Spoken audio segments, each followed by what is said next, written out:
चलिए एक सवाल से शुरू करते हैं। किसी भी कंपनी की असली कीमत क्या होती है? क्या सिर्फ वो पैसा जो वो कमाती है, या फिर कुछ और भी है? तो आज हम इसी दिलचस्प दुनिया में उतरने वाले हैं, कॉर्पोरेट सस्टेनेबिलिटी की दुनिया में। देखिए, दशकों तक तो किसी कंपनी की कामयाबी का बस एक ही पैमाना था, प्रॉफिट। लेकिन आज कहानी पूरी तरह से बदल चुकी है। अब बात सिर्फ मुनाफे की नहीं होती, बल्कि कंपनी समाज और पर्यावरण पर क्या असर डाल रही है, ये भी देखा जाता है। और इसी बदलाव को एक नाम दिया गया है ट्रिपल बॉटम लाइन, यानी 3 चीजें जरूरी हैं: लोग, हमारा ग्रह और फिर मुनाफा। मतलब अब कंपनी को सिर्फ अपने प्रॉफिट की ही नहीं, बल्कि समाज और इस प्लैनेट पर पड़ने वाले अपने असर की भी चिंता करनी पड़ती है। असल में ये पूरा आइडिया सस्टेनेबल डेवलपमेंट या सतत विकास के सिद्धांत पर टिका है। ये कॉन्सेप्ट सबसे पहले यूनाइटेड नेशंस ने 1980 के दशक में पॉपुलर किया था, और आज की कॉर्पोरेट सस्टेनेबिलिटी की यही नींव है। पर अब तो ये ट्रिपल बॉटम लाइन वाला फ्रेमवर्क भी और बड़ा हो गया है।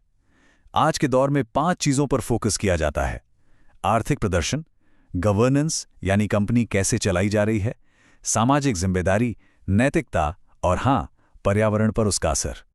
तो सवाल ये है कि कोई कंपनी ये पता कैसे लगाती है कि वो इन सभी नए पैमानों पर कहाँ खड़ी है? इसका जवाब है सस्टेनेबिलिटी ऑडिट में। इसे एक तरह का हेल्थ चेकअप समझिए। ये एक इंटरनल जांच होती है जो कंपनी को बताती है कि वो सामाजिक और पर्यावरणीय तौर पर कितनी हेल्दी है और कहाँ-कहाँ उसे बेहतर होने की जरूरत है। और ये ऑडिट करने का एक पूरा सिस्टमैटिक तरीका होता है।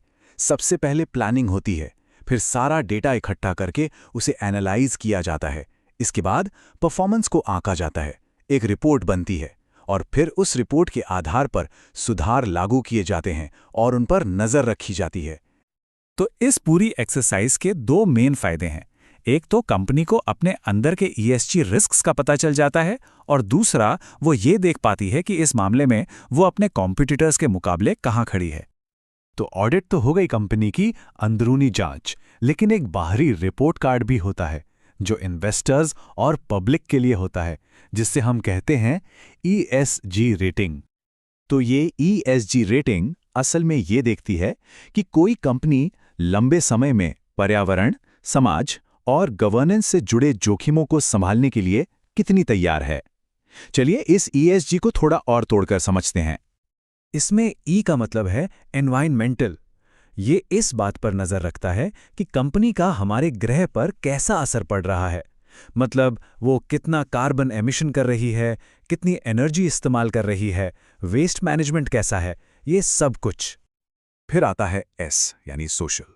ये देखता है कि कंपनी लोगों के साथ कैसा बर्ताव करती है। इसमें उसके अपने कर्मचारियों से लेकर ग्राहक और पूरे समाज तक सब शामिल हैं। क्या वो ह्यूमन राइट्स का सम्मान करती है, डेटा प्राइवेसी का ख्याल रखती है, ये सब इसमें आता है। और आखिर में है G यानी गवर्नेंस। इसका मतलब है कि कंपनी को अंदर से कैसे चलाया जा रहा है।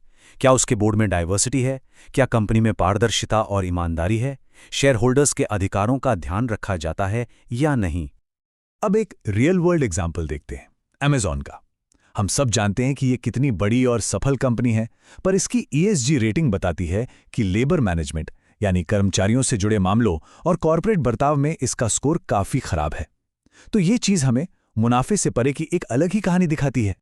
और ये रेटिंग्स कोई भी कंपनी खुद को नहीं देती। MSCI, सस्टेनालिटिक्स जैसी कई बड़ी और जानी मानी इंडिपेंडेंट एजेंसियां हैं जो कंपनियों के डेटा का एनालिसिस करके उन्हें ये ESG स्कोर देती हैं। अब सबसे दिलचस्प बात यह है कि जो चीज कुछ साल पहले तक कंपनियों की अपनी मर्जी पर थी, वो अब दुनिया भर में तेजी से एक जरूरी नियम बनती जा रही है।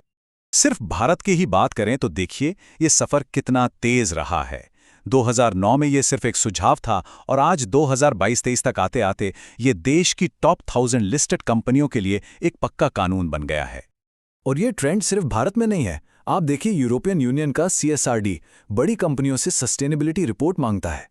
अमेरिका में SEC क्लाइमेट से जुड़े रिस्क्स का खुलासा करने को कहता है।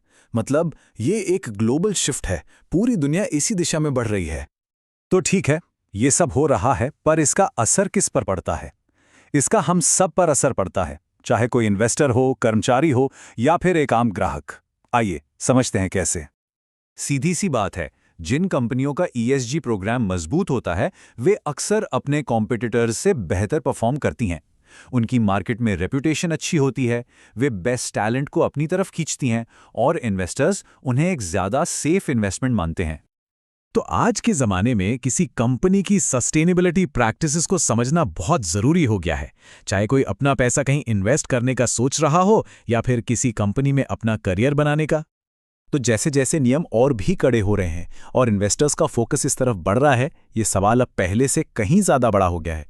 क्या आने वाले वक्त में किसी कंपनी का ESG स्कोर उसके स्टॉक प्राइस जितना ही ज़रूरी हो जाएगा? ऐसा लगता है कि भविष्य में सफलता का पैमाना सिर्फ पैसा नहीं बल्कि मकसद भी होगा।